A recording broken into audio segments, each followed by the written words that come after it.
Kaya ka ang kuwan po hindi lugar-lugar ang hindi natin yung talaga sa hearing.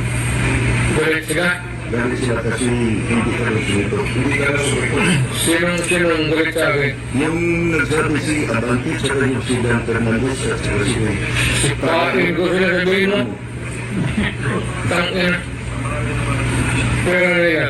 Wala yung pera eh. At pumasaya ako doon, I am living on my retirement pay. I never, kaya taga-Davao kayo, lakin kayo, kababata kayo dito. Wala akong extra money na sa bangko na lahat sweldo ko yan, pati yung retirement ko. Sila pa ang galit ngayon, buang. At sinabi pa rin papuntuin ka daw. Sino? Si Paduan mo sabi kanina lang. Sino? Paduan yung Congressman Paduan. Kasi Sino yung unggoy na yan? yung pagkasala niya. Kasi yung actor na nila sinabi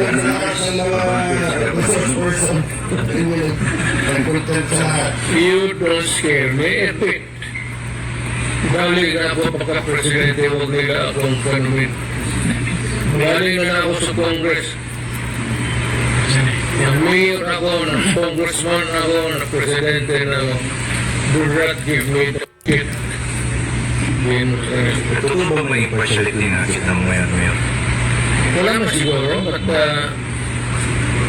alam mo, actually, wala, in fairness to the idiots, wala akong nanonotice na pupunta ako ngayon. Sabihin mo nga hindot na yan.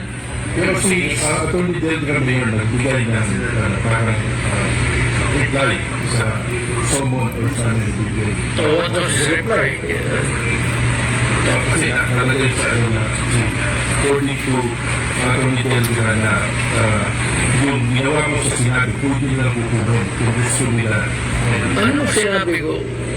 What is there to say or more to what I have said? Sinabi ko naman lahat. Ano pa ang gusto ng mga gago? Kung balita Mayor na ICC contribute ICC? Ang kilala kong ICC is Immaculate Secretary. Sabihin mo sa ICC, I'm addressing to the ICC. Pumunta kayo dito at bibitahin ko dyan sa Akasya. Ulo nila.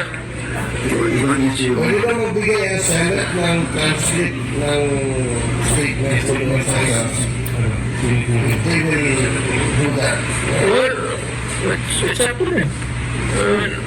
Are you posing a question or are you informing me? They're informing you that they are giving all the they will give the transcript that ICC. It's a possibility.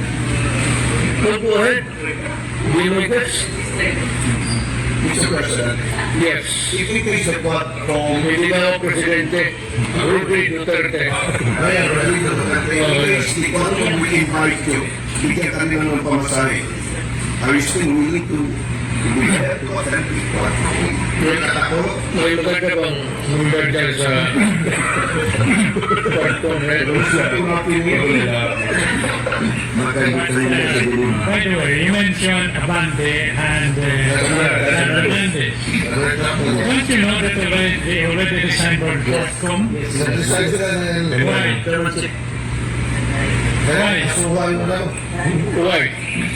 Kasi Because they prodded a witness to deliver in their favor.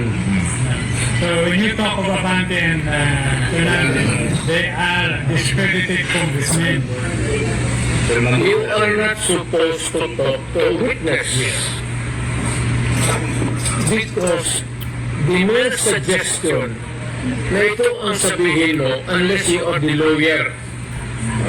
But if you are the judge o sa kabila tayo, it would be highly improper.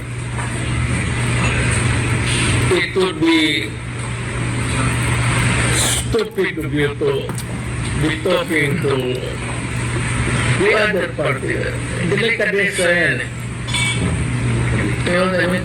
Kung yung mga abogado, delikadesa yan. Hindi na supposed to go ka sa kampo mo, bakit ka mag or if you are in the middle because you are the judge, okay lang. But the prosecutor do not go to the defense witnesses or the defense should not be talking to the unless you are ready to yan. Subordination of perjury. Oh, yes, perjury. Napayos. Subordination of perjury. That is the crime under revised penal code. Narinig ko ka, alam ko sabi ko na subordination of perjury. Subordination. Subordination. Subordination of perjury. Ano yung mga case mo? Hindi. Subordination of perjury. Hindi. Ako alam sa ganyan po. Ba't ko kakasana parang Mayor, ginawa nila kanina sa Quadcom, ginawa nila yung question sa Dumoy na tawag na. Laboratory sa Dumoy. Gusto nila malaman talaga bakit namatay lahat yung mga Taiwanese. eh, sinabi ko na warning lalo na sabi ko yung mga alien. Anong kung ngayon, kung pinag-uusapan nila yan, sabi ito ulit sa kanila, ito na yung padala, ayaw ko na punta naman nila. Yung sa Dumoy na about factory, ang tinatanong tayo, bakit patay lahat? Lalo na kung German ka o Afrikano ka, if in my country, mag-warning ako, do not do it here, do not fuck it here because pag maabutan kita, patayin kita. Bakit kayo concern sila sa mga... Ano yung pagpunong dahil sinabi ko na huwag, hindi ka just imagine, nagtayo ko ng factory dyan sa Dumoy, to top it all, I said, do not top it all. Just imagine, nagtayo ko na ng factory dyan sa Dumoy, to top it all, mga dayo kayo, foreigners, tutang ina ninyo. I said, do not fuck it here because I will kill you. So, namatay. So, anong reklamo ninyo, mga congressman? You're saying what about what? Kasi sabi mo, mayroon ka na magpunta doon sa Manila. Sila na yung bababa dito at para lang mapasama ka sa investigation. Well, not in the strictest sense actually, but you know, I'm getting old. Every day, I'm aging. Hindi na ako kasing stamina ko.